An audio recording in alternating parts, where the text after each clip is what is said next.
આપણે ત્યાં કેવા સુંદર ઉપદેશો અપાતા દીકરીને જ્યારે વળાવવામાં આવતી ને, હે બેટા, આજ સુધી તારી માં, તારા પિતા, તારા ભાઈ, તારી બેન બધાયનું તું મારું મારું કરતી દીકરી, આજ તો આ બધું છોડીને જવાનું દીકરી.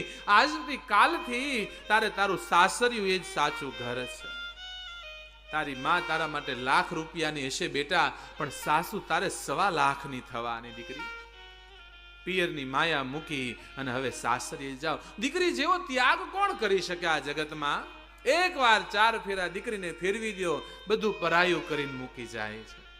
દીકરી સમાન સંત આ જગતમાં કોઈ નથી. એક ક્ષણમાં બધું પારકું કરી દે.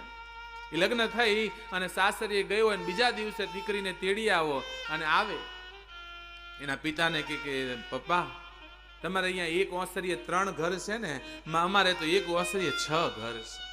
તમારે 10 વીઘા જમીન છે ને, અમારે તો 15 વીઘા જમીન છે. તમારે 1 ગાડી છે, અમારે 3 ગાડી. વિચાર કરો, એક જ દિવસમાં આમ પરણાવીને આમ 4 ફેરા ફેરવી દો. ગઈકાલે જે મારું મારું કરતી હતી એ બધું પરાયું કરી દે છે. દીકરી જેવો ત્યાગ કોણ કરી શકવાનો આ જગતમાં? આપણે ત્યાં લગ્નમાં મીઠા મીઠા ઉપદેશો અપાતા દીકરીઓને, દીકરી પરણીને જાશો ને બેટા તો ક્યારેય પિયર તરફ પાછી નજર નહીં કરતી. દુઃખ પડે, તકલીફ પડે, મુશ્કેલી પડે તો દીકરી ઘરના એક ખૂણામાં 5 આહુડા પાડી લેજે દીકરી, પણ કોઈ દી પિયર પાછો આવવાની વાત નહીં કરતી. તું જાતો એવું માનજે કે જાણે તારા પિયરમાં હવે પીપળો ઉગ્યો છે, પિયરમાં કોઈ વધ્યું નથી હવે. એમ દીકરી જે કાંઈ ઉપદેશ હોય એ સાડીના છેડે બાંધી અને નીકળી જાય. આપણે ત્યાં દીકરી વળાવે ત્યારે આવા ઉપદેશ અપાતા. દીકરી ગમે એવું મુખ તકલીફ પડે, અમે તો સારામાં સારું જોઈને તારું સાસરિયું ગોત્યું બેટા. કદાચ તને જીવનમાં દુઃખ પડે, તકલીફ પડે તો દીકરી એ પાર્વતીને યાદ કરજે, ભગવતી સતીને યાદ કરજે.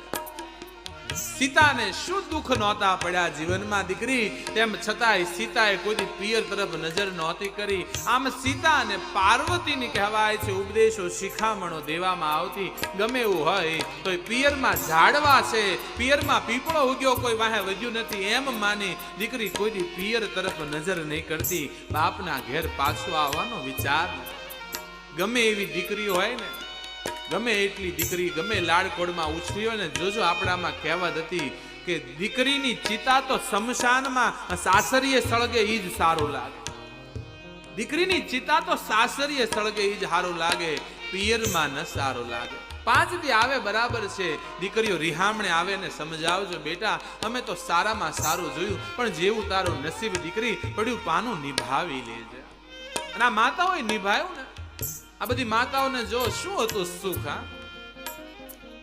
કોઈ સુવિધા નહોતી, કોઈ સુખ નહોતું, તેમ છતાંય જેવું મળ્યું એવું નિભાવી જાણવું છે. એ તો હવે આ બધા છૂટાછેડાના પ્રશ્નો ઊભા થવા મળ્યા. આ મોબાઈલ આવ્યો ને પછી ઊભા થવા મળ્યા પ્રશ્ન. અને કોઈ પણ ના ઘરની અંદર ઘરમાં કંકાસ હોય, ઝઘડા હોય તો મને માફ કરજો, એક જ કારણ છે, દીકરીની માની ચડામણી હોય છે બસ.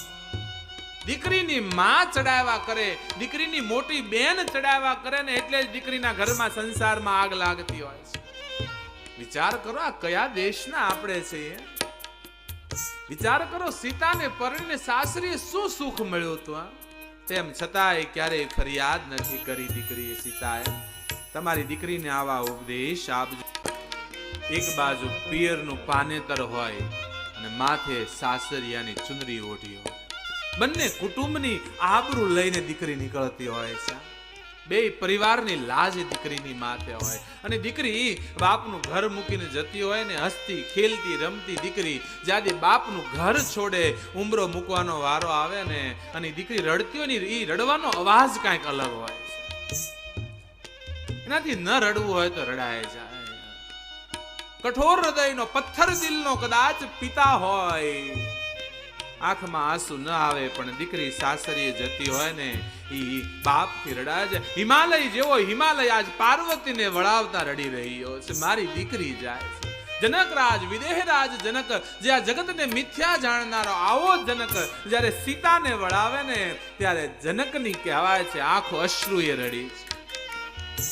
टूटी महामर्यादा लाज की जनक भूली गया हूँ राजा છું, હું વિદેહરાજ છું. અને જનક 14 આંસુએ દીકરીની વિદાય ટાણે રડ્યા છે. તમારી દીકરીઓને સંસ્કાર આપજો બેટા. ગમે એવું હોય તો એ સાસરી સુખેથી રહેજો. દીકરીઓને આ શિખામણ આપજો. તમારી શિખામણ કોઈના તૂટતા ઘર બચાવવાની છે.